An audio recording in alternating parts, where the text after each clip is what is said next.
The IRS is now letting you deduct car loan interest from your taxes, up to $10,000 a year. Sounds incredible, right? But when we ran the numbers for a typical car buyer, the actual tax savings came out to $682. In year one, and it goes down from there. Let's break down exactly what's happening.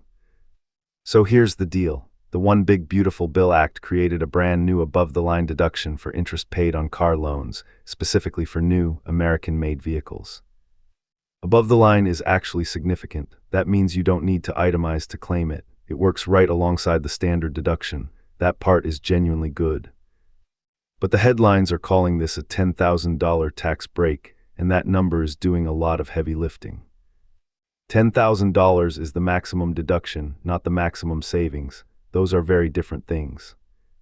We pulled the actual loan amortization schedules, ran them through every tax bracket, and built a break-even model to figure out when this deduction actually helps you and when it quietly costs you money. Let's start with the most common scenario. You buy a new American-made car, $48,000, right around the national average. You finance the whole thing at 7% APR over 60 months. In year one, you pay $3,098 in interest. At the 22% tax bracket, which covers single filers earning roughly $44,000 to $95,000, your tax savings are $682. Year two, the interest drops to $2,495 because of how amortization works. Your savings fall to $549. Year three, it drops again. Year four, even lower. In year five, the deduction expires after 4 tax years, so you get nothing. Total savings across all 4 years, approximately $1,899. That averages to under $475 per year.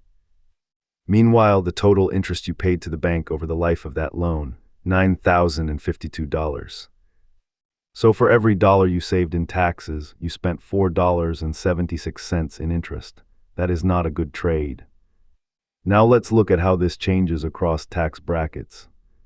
If you're in the 12% bracket, and this includes a lot of first-time car buyers and subprime borrowers, that same $48,000 loan saves you just $372 in year one. Over 4 years, barely over $1,000 total. If you're in the 32% bracket, year one savings jump to $991. Better, but still not life-changing.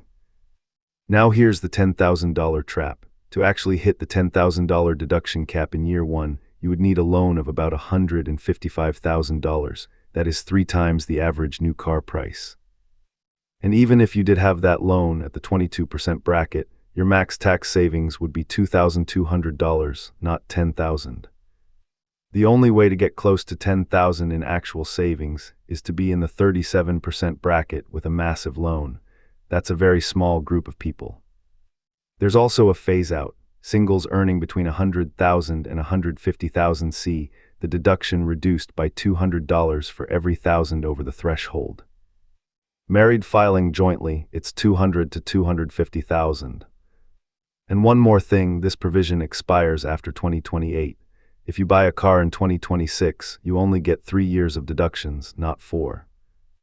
So here's the decision framework. If you already need a new car and you were going to finance it anyway, this deduction is a nice bonus. Take it.